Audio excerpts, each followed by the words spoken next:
Hi കൂട്ടുകാരെ, vacation ആയതിനാൽ കുട്ടികളൊക്കെ വീട്ടിലുണ്ട്. അതുകൊണ്ട് ഞാനിന്ന് നല്ലൊരു കപ്സ് ഉണ്ടാക്കി കൊടുക്കാൻ തീരുമാനിച്ചു. ഇത് കപ്സ് അരിയാണ്, 1 കിലോ അളവിലാണ് എടുത്തിട്ടുള്ളത്. ഇത് നമുക്ക് വാങ്ങിക്കാൻ കിട്ടും. ഇനി ഇത് 1 മണിക്കൂർ നമുക്ക് വെള്ളത്തിലിട്ട് കുതിർത്തണം. അപ്പം ഞാനിതിൽ വെള്ളം ഒഴിക്കാൻ വേണ്ടിയാണ്. 1 മണിക്കൂർ ഇത് വെള്ളത്തിൽ കിടക്കട്ടെ.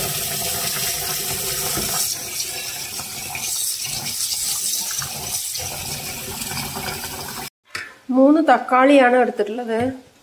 ഇത് നമുക്കൊന്ന് പുഴുങ്ങിയെടുക്കാം. പാകത്തിന് വെള്ളം ഒഴിച്ചിട്ട് ഒരു 5 മിനിറ്റ് അടുപ്പത്ത് വെച്ച് പുഴുങ്ങിയെടുക്കാം. തക്കാളി ഇപ്പോൾ വെന്ത് വന്നിട്ടുണ്ട്. ഇത് നമുക്ക് തോല് കളഞ്ഞിട്ട്, ഈ മേലെ കാണുന്ന തോലിങ്ങനെ പെട്ടെന്ന് പോരും. തോല് കളഞ്ഞിട്ട് മിക്സിയിലൊന്ന് നല്ലപോലെ അരച്ചെടുക്കാം. ഞാൻ എൻ്റെ വലിയ കുക്കറിലാണ് ഇത് പാചകം ചെയ്യുന്നത്. 10 ലിറ്ററിന്റെ കുക്കറാണ് ഇത്. അപ്പം ഞാൻ ഈ അരി, കുതിർത്തെടുത്ത അരി കുക്കറിലേക്ക് ഇട്ട് കൊടുക്കുകയാണ്. ഇപ്പം ഏകദേശം 1 മണിക്കൂറായി. ഇത് നല്ലപോലെ കുതിർന്നു വന്നിട്ടുണ്ട്. ഇത് മുഴുവനായും കുക്കറിലേക്ക് ഇട്ട് കൊടുക്കാം. കപ്സ ഉണ്ടാക്കുന്നതിനായിട്ട് കുറച്ച് മസാല ഉണ്ടാക്കണം. അതിനായിട്ട് ഞാൻ എൻ്റെ ഫ്രൈങ് പാൻ അടുപ്പത്ത് വെച്ചിട്ടുണ്ട്. ഇതിലേക്ക് 5 ടീസ്പൂൺ അളവിൽ സൺഫ്ലവർ ഓയിലാണ് ചേർത്ത് കൊടുത്തിട്ടുള്ളത്. ഇതിലേക്ക് ഞാൻ ആദ്യം ചേർത്ത് കൊടുക്കുന്നത് പട്ടയാണ്. ഒരു ചെറിയ കഷ്ണം പട്ടയും 2 ഗ്രാമ്പൂവും 2 എണ്ണം മതിയാകും. ഒരു 6ഓളം ഏലക്കായും നമുക്ക് ചേർത്ത് കൊടുക്കാം. അതോടൊപ്പം തന്നെ കുരുമുളക് 1 ടീസ്പൂൺ അളവിൽ ചേർത്ത് കൊടുക്കാം. തീ ഒന്ന് താത്തി കൊടുക്കണം, അല്ലെങ്കിൽ ഇത് കരിഞ്ഞു പോകും. ഇതോടൊപ്പം തന്നെ ഒരു 1/2 ടീസ്പൂൺ അളവിൽ ചെറിയ ജീരകമാണ് ചേർത്ത് കൊടുത്തിട്ടുള്ളത്. ഇതൊക്കെ കൂടി ഒന്ന് നമുക്ക് ഇളക്കി കൊടുക്കാം. ഇതെല്ലാം മൂത്ത് വന്നിട്ടുണ്ട്. അതിലേക്ക് 3 സവാള ഇതേപോലെ അരിഞ്ഞത്, വട്ടത്തിൽ അരിഞ്ഞത് നമുക്ക് ഇട്ട് കൊടുക്കാം. നല്ല ബ്രൗൺ കളറാകുന്നത് വരെ വഴറ്റണം. സവാള ഏകദേശം ബ്രൗൺ കളറായി വന്നിട്ടുണ്ട്. അതിലേക്ക് ഒരു 2 ടീസ്പൂൺ അളവിൽ വെളുത്തുള്ളി, ഇഞ്ചി ചതച്ചതാണ് ചേർത്ത് കൊടുത്തിട്ടുള്ളത്. ഇതിൻ്റെ പച്ചമണം ശരിക്കും പോകണം. അതുവരെ നമുക്ക് വീണ്ടും ഒരു മീഡിയം ഫ്ലെയിമിൽ വഴറ്റിയെടുക്കാം. നല്ലപോലെ ഇളക്കി വഴറ്റിയെടുക്കാം. ഉള്ളിയും വെളുത്തുള്ളിയും ഇഞ്ചിയും ഒക്കെ നല്ല മൊരിഞ്ഞു വന്നിട്ടുണ്ട്. തീ ഇപ്പോൾ ലോ ഫ്ലെയിമിലാണ്. ഇനി ഈ പൊടികളൊക്കെ ചേർത്ത് കൊടുക്കാം. ഒരു 1/2 ടീസ്പൂൺ അളവിൽ ഗരം മസാല പൊടി, 1/2 ടീസ്പൂൺ അളവിൽ മല്ലിപ്പൊടി, 1/2 ടീസ്പൂൺ അളവിൽ മുളക് പൊടി, 1/2 ടീസ്പൂൺ അളവിൽ കുരുമുളക് പൊടി. കുരുമുളക് പൊടി ഞാൻ വീട്ടിൽ പൊടിച്ചതാണ്. നല്ല കളറാണ് ഈ പൊടിക്ക്. നല്ലപോലെ പൊടിഞ്ഞത് നമുക്ക് കിട്ടുകയും ചെയ്യും. ഇങ്ങനെ പൊടിച്ചു വെച്ചാൽ മതി, ഫ്രിഡ്ജിൽ വെക്കണം. ഇനി ഈ പൊടികളെല്ലാം തന്നെ ഞാൻ ഈ ഒരു ഉള്ളി പേസ്റ്റിലേക്ക് ഇട്ട് കൊടുത്തിട്ടുണ്ട്. ഇനി ഇതൊന്ന് നമുക്ക് ചൂടാക്കിയെടുക്കാം. ഇതൊക്കെ ഇപ്പോൾ ചൂടായി വന്നിട്ടുണ്ട്. അതിലേക്ക് ഞാൻ ഈ അരച്ചു വെച്ച തക്കാളി പേസ്റ്റ് ചേർത്ത് കൊടുക്കുകയാണ്. നല്ലപോലെ ഒന്ന് ഇളക്കി കൊടുക്കാം. തീയെ കുറച്ച് മതിയാകും. ഇപ്പോൾ ഇങ്ങനെ ഒരു ഷേപ്പിലായിട്ടുണ്ട്. ഇനി നമ്മൾ തീ ഓഫാക്കിയ ശേഷം ഇത് നമ്മുടെ അരിയിലേക്ക് കൊട്ടിക്കൊടുക്കാം.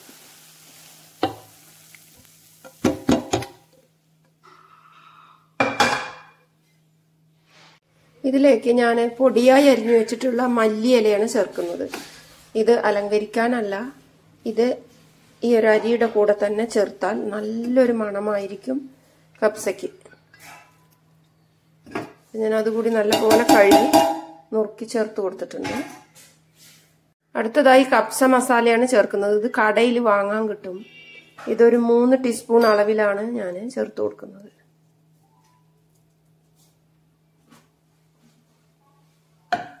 ഞാനിവിടെ ചെറുനാരങ്ങ നീര് ചേർക്കുന്നില്ല, തക്കാളി പുളിയുള്ളത് കൊണ്ട്. ഒരു ഉണക്ക നാരങ്ങയാണ് ചേർത്ത് കൊടുക്കുന്നത്. ഇനി കപ്സയുടെ ഒരു ക്യൂബ് വാങ്ങാൻ കിട്ടും. ഇതൊരു പ്രത്യേക ടേസ്റ്റ് ആയിരിക്കും കപ്സയ്ക്ക്. ഇതും കടയിൽ വാങ്ങാൻ കിട്ടും. ഇതും കൂടി ഇതിലേക്ക് ചേർത്ത് കൊടുക്കുകയാണ്.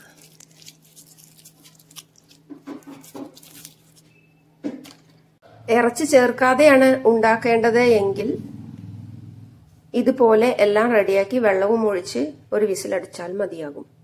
ഞാനിവിടെ ഇറച്ചി ചേർത്താണ് ഉണ്ടാക്കുന്നത്. ഇറച്ചി ചേർത്ത് ഉണ്ടാക്കുമ്പോൾ കപ്സയ്ക്ക് നല്ല ഒരു മണമായിരിക്കും, നല്ല ഒരു ടേസ്റ്റും ആയിരിക്കും. നമുക്കിനി ഇറച്ചി ചേർത്ത് വെള്ളവും ചേർത്ത് ഇത് വേവിച്ചെടുക്കാം. കപ്സയ്ക്ക് ആവശ്യമുള്ള ഉപ്പ് വെള്ളം ഒഴിക്കുന്നതിന് മുമ്പ് തന്നെ ഇട്ട് കൊടുക്കണം. ഉപ്പ് ഏറരുത്. നമുക്ക് വെള്ളം ഒഴിച്ച് ഒന്ന് ടേസ്റ്റ് ചെയ്ത് നോക്കാം. ഉപ്പ് കുറവാണെങ്കിൽ അപ്പോൾ ചേർത്ത് കൊടുത്താൽ മതിയാകും. കപ്സയിലിടുന്ന ഇറച്ചി ഒന്ന് വറുത്തെടുത്തിട്ട് വേണം ഇടാൻ. അതിനായിട്ട് ഞാനൊരു 1/2 ടീസ്പൂൺ അളവിൽ മുളക് പൊടിയും ഒരു നുള്ളു മഞ്ഞൾപ്പൊടിയും ചേർത്ത് കൊടുത്തിട്ടുണ്ട്. അതിലേക്ക് ഒരു നുള്ളു വെളിച്ചെണ്ണ കൂടി ചേർത്ത് കൊടുക്കാം. ഇനി നമുക്കിതിലേക്ക് ഇത് നന്നായിട്ട് പേസ്റ്റ് ആക്കിയ ശേഷം ഇറച്ചി ഇതിലേക്ക് ഇട്ട് കുഴച്ചെടുക്കാം. ഒരു നുള്ളു ഉപ്പ് കൂടി ചേർത്ത് കൊടുത്തിട്ടുണ്ട്. ഇറച്ചി വറുക്കാൻ ആവശ്യമായ ഉപ്പ്. കപ്സയിൽ നമ്മൾ ഉപ്പ് ചേർക്കുന്നത് കൊണ്ട് അധികമാവാതിരിക്കാൻ ശ്രദ്ധിക്കണം. ഇത് ഇറച്ചിയിലേക്ക് പിടിക്കുന്നതിന് വേണ്ടിയിട്ടാണ്. ഇതിലേക്ക് വെള്ളം ചേർത്ത് കൊടുക്കേണ്ട ആവശ്യമില്ല. നമ്മൾ കഴുകിയെടുക്കുന്ന ഇറച്ചിയിൽ തന്നെ കുറച്ച് ജലാംശം ഉണ്ടായിരിക്കും. അതും ചേർത്ത് നല്ല പോലെ നമുക്കിതൊന്ന് കുഴച്ചെടുത്ത് മാറ്റി വെക്കാം. 5 മിനിറ്റ് കഴിഞ്ഞ ശേഷം ഇത് നമുക്ക് പാനിൽ പൊരിച്ചെടുക്കാം. ഞാനിപ്പോ ചിക്കൻ പീസ് ഇങ്ങനെയാണ് വാങ്ങിയിട്ടുള്ളത്. ഇതാണ് ഇതിലേക്കിട്ട് കുഴയ്ക്കാൻ പോകുന്നത്. 4 പീസാണ് ഇതുപോലത്തെ ഇടുന്നത്. ഇത് നമുക്ക് നല്ലപോലെ ഒന്ന് കുഴച്ചെടുക്കാം. വെളിച്ചെണ്ണ ഒഴിച്ചു കൊടുത്തിട്ടുണ്ട് പാനിലേക്ക്. ഇതിലേക്ക് ഞാൻ ചിക്കൻ പീസ് ഒഴിച്ചു കൊടുക്കുകയാണ്. ഇത് നല്ലപോലെ മൊരിയേണ്ട ആവശ്യമില്ല. ഇത് കുക്കറിൽ വേവാനുള്ളതാണ്. ഇതിന്റെ പച്ചമണമൊക്കെ ഒന്ന് പോവാനാണ് ഇങ്ങനെ ഒന്ന് മൊരിച്ചെടുക്കുന്നത്. ഇപ്പൊ ഇത് പകുതി വേവായിട്ടുണ്ട്. ഇനി നമുക്കിത് കോരിയെടുക്കാം. ബാക്കിയുള്ള ഈ എണ്ണ നമ്മൾ കപ്സയിൽ ചേർത്ത് കൊടുക്കരുത്. ഇത് ഇറച്ചി പൊരിച്ചെടുക്കാൻ എടുക്കാം. കുറച്ച് ഇറച്ചി ഞാൻ മാറ്റി വെച്ചിട്ടുണ്ട്. അത് പൊരിച്ചെടുക്കാൻ ഈ എണ്ണ ഉപയോഗിക്കാം. ഇനി ഇത് നമുക്ക് കപ്സ അരിയിലേക്ക് ചേർത്ത് കൊടുക്കാം. നമ്മൾ ഈ അരിയിലിട്ട സാധനങ്ങളെല്ലാം ഒന്ന് മസാലയും എല്ലാം ഒന്ന് ഇളക്കി മറിക്കണം. നല്ല പോലെ എല്ലായിടത്തും മസാല എത്തും വിധം ഇളക്കി മറിക്കണം. അല്ലെങ്കിൽ ഈ മസാല മുകളിൽ മാത്രം വന്ന് കിടക്കും. എല്ലാം ഞാൻ ഇളക്കി കൊടുത്തിട്ടുണ്ട്. ഇനി ഇതിലേക്ക് നമുക്ക് വെള്ളം ഒഴിച്ചു കൊടുക്കാം. 1 കിലോ അരിക്ക് ഞാനിവിടെ 10 ഗ്ലാസ് വെള്ളം എടുത്തിട്ടുണ്ട്. അത്രയ്ക്കും ആവശ്യം വരില്ല. ഇത് മുങ്ങാൻ പാകത്തിനുള്ള വെള്ളമേ വേണ്ടൂ. നമ്മൾ നോക്കിയിട്ട് വേണം ഒഴിച്ചു കൊടുക്കാൻ. നോക്കാം. ഇനി ഒന്ന് ഇളക്കി കൊടുക്കാം. ഉപ്പ് പാകമാണോ നോക്കണം. ഇറച്ചി ഇടുന്നതിന് മുമ്പ് നോക്കണം ഉപ്പ്. ഇപ്പൊ വെള്ളം ഇതിന്റെ ഏകദേശം ഉപ്പേ എത്തിയിട്ടുള്ളൂ. അപ്പൊ ബാക്കിയുള്ള വെള്ളം കുറച്ചുകൂടി 10 ഗ്ലാസ് വേണ്ടി വരില്ല. ഓരോ അരിക്കും ഓരോ പ്രത്യേകതയാണ്. അതുകൊണ്ട് തന്നെ നമുക്ക് കൃത്യ അളവ് പറയാൻ പറ്റില്ല. അതുകൊണ്ടാണ് ഇങ്ങനെ ചെയ്ത് നോക്കി പറയുന്നത്. ഇത് മുങ്ങണം, അത്രയ്ക്കേ അതിൽ വെള്ളം ആവശ്യമുള്ളൂ. അപ്പൊ ഇതാ ഏകദേശം മുങ്ങി. അടി പിടിക്കാതിരിക്കാൻ വേണ്ടി ഒരു നുള്ളു വെള്ളം കൂടി ഒഴിച്ചിട്ടുണ്ട്. അപ്പോൾ ഒരു 9 ഗ്ലാസ് വെള്ളമേ വേണ്ടൂ. ഇതാ വെള്ളം ഇങ്ങനെ പാകത്തിൽ നിൽക്കുകയാണ്. അരിയും വെള്ളവും ഒപ്പമാണ്. ഇതാണ് ഇതിന്റെ അളവ്. ഇതിൽ ഉപ്പ് ഞാൻ നോക്കി, ഉപ്പ് പാകമാണ്. ഇനി ഇതിലേക്ക് ഈ ചിക്കൻ പീസ് നമുക്ക് ചേർത്ത് കൊടുക്കാം. ഇങ്ങനെ മേലെ വെച്ചാൽ മതി, ഇളക്കേണ്ട ആവശ്യമില്ല. കുക്കറിന്റെ സ്റ്റീമിൽ ഇത് വെന്തുകൊള്ളും. ഇനി ഇത് അടച്ച് നമുക്ക് ഒരു വിസിൽ വരുന്നത് വരെ വേവിച്ചെടുക്കാം. ഇപ്പോൾ കുക്കർ അടച്ച് ഞാൻ വേവിക്കാനായി അടുപ്പത്ത് വെച്ചിട്ടുണ്ട്. ഒരു വിസിൽ മതിയാകും. ഞാൻ മലപ്പുറത്താണ് അധിക കാലവും ചിലവഴിച്ചത്. ഔദ്യോഗിക ജീവിതത്തിൽ അധികവും മലപ്പുറം ജില്ലയിലാണ് പോയിട്ടുള്ളത്. പാലക്കാട് ജില്ല എന്ന എൻ്റെ ജില്ലയേക്കാൾ എനിക്ക് കൂടുതൽ സ്ഥലങ്ങൾ അറിയുന്നത് മലപ്പുറത്താണ്. ഇത് പറയാൻ കാരണം മലപ്പുറത്തുകാരുടെ ഭക്ഷണവും എനിക്ക് ഒരുപാട് ഇഷ്ടമാണ്. കപ്സ എന്നത് അവരിവിടെ ധാരാളം ഉണ്ടാക്കും. കല്യാണങ്ങൾക്കും ഒക്കെ ഞാൻ ഉണ്ടാക്കി കണ്ടിട്ടുണ്ട്. അങ്ങനെയാണ് ഞാനിത് പഠിക്കുന്നത്. എന്തായാലും ഒരു വിസിൽ വരുന്നത് വരെ നമുക്ക് വെയിറ്റ് ചെയ്യാം. വിസിൽ ഒരെണ്ണം വന്നിട്ടും നമുക്ക് ഓഫാക്കാം. വരുന്നതിന് മുമ്പ് ഇതിങ്ങനെ ചാടാൻ തുടങ്ങുമ്പോഴും ഓഫാക്കാം. ഏത് രീതിയിൽ വേണമെങ്കിലും ഇത് വേവിച്ചെടുക്കാം. അപ്പം ഞാനിവിടെ വിസിൽ വരാൻ അനുവദിക്കുകയാണ്. കാരണം ഇത് കുതിർത്ത അരി ആയതുകൊണ്ട് വെന്തിട്ടുണ്ടാവും. കുതിർക്കാത്ത അരിയാണെങ്കിൽ വിസിൽ ചാടുമ്പോൾ ഓഫാക്കണം. വിസിൽ വരാൻ അനുവദിക്കരുത്. എത്ര വേവാത്ത അരിയാണെങ്കിലും അപ്പോഴാണ് വേവുക. ഇങ്ങനെ വിസിൽ ഇളകുന്ന സമയത്ത് ഓഫാക്കാം. അല്ല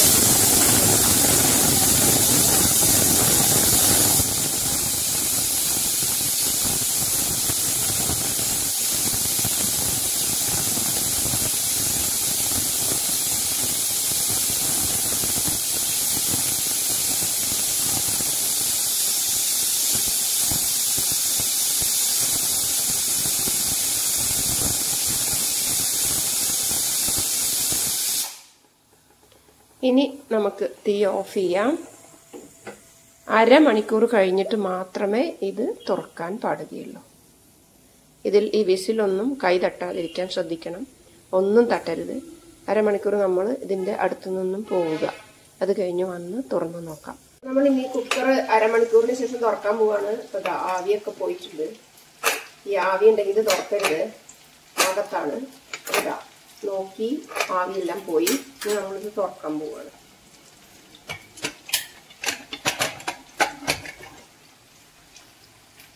ആഹാ, നല്ല ഒരു പരുവായി വന്നിട്ടുണ്ട്.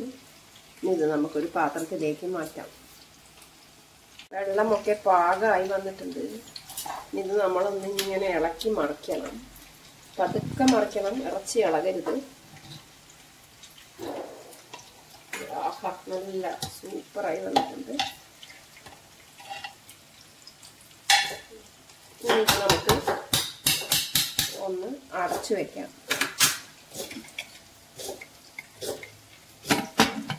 10 മിനിറ്റിന് ശേഷം വിളമ്പാം.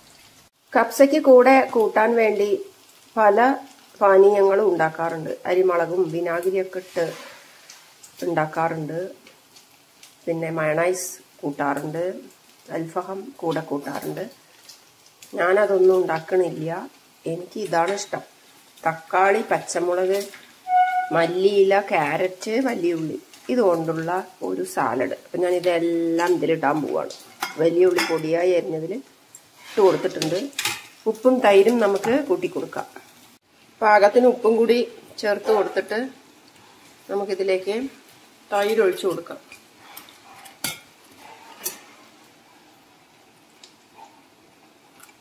രണ്ട് ഗ്ലാസ് തൈരാണ് ഒഴിച്ചു കൊടുത്തിട്ടുള്ളത്.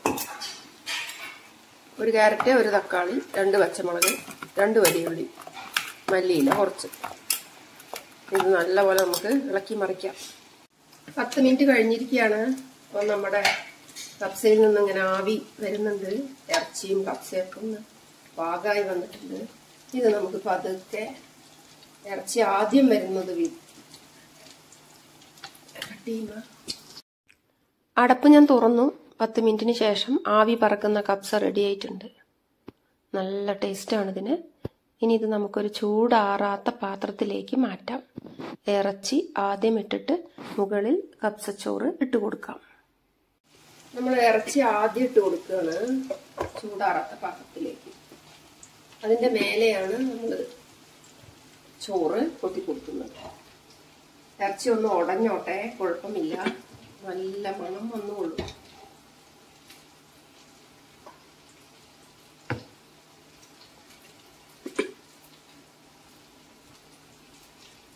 ഇങ്ങനെ മുഴുവൻ കപ്സയും നമുക്ക് ചൂടാറാത്ത പാത്രത്തിലേക്ക് മാറ്റാം.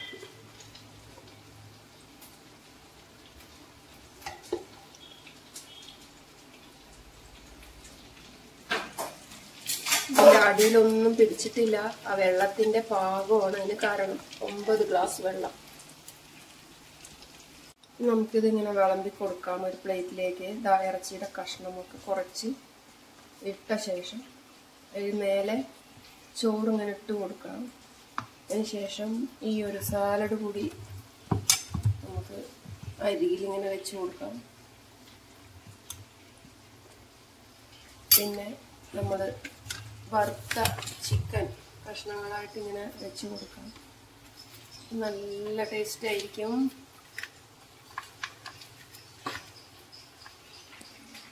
ട്രൈ ചെയ്യൂ. ഇഷ്ടപ്പെട്ടാൽ ലൈക്ക് ചെയ്യൂ, ഷെയർ ചെയ്യൂ, കമൻറ്റ് ചെയ്യൂ, സബ്സ്ക്രൈബും ചെയ്യണേ ചാനൽ. നിങ്ങളിത് ഉണ്ടാക്കാൻ തുടങ്ങുമ്പോൾ സൂപ്പർ മാർക്കറ്റിൽ പോയി ഇതിൻ്റെ സാധനങ്ങളൊക്കെ വാങ്ങിയിട്ട് വേണം തുടങ്ങാൻ. ഇതിലേതെങ്കിലും ഒരു സാധനം ഇല്ലെങ്കിൽ ഇതിന് ഈ ഒരു രുചി കിട്ടുകയില്ല. ഇത് നല്ല പോലെ പാകത്തിലാണ് ഉണ്ടാക്കിയിട്ടുള്ളത്. നല്ല ഒരു പരുവത്തിലാണ് ഉണ്ടാക്കിയിട്ടുള്ളത്. കടയിൽ നിന്ന് വാങ്ങുന്നതൊന്നും എനിക്കിഷ്ടമല്ല. അത് വെന്തിട്ടുണ്ടാവില്ല. വേവണം, അരി വേവണം, എന്നാൽ കുഴയാനും പാടില്ല. അതുപോലെ സാലഡും നല്ല കുറുന്നനെ വേണം. വെള്ളം ഒരുപാട് പാടില്ല.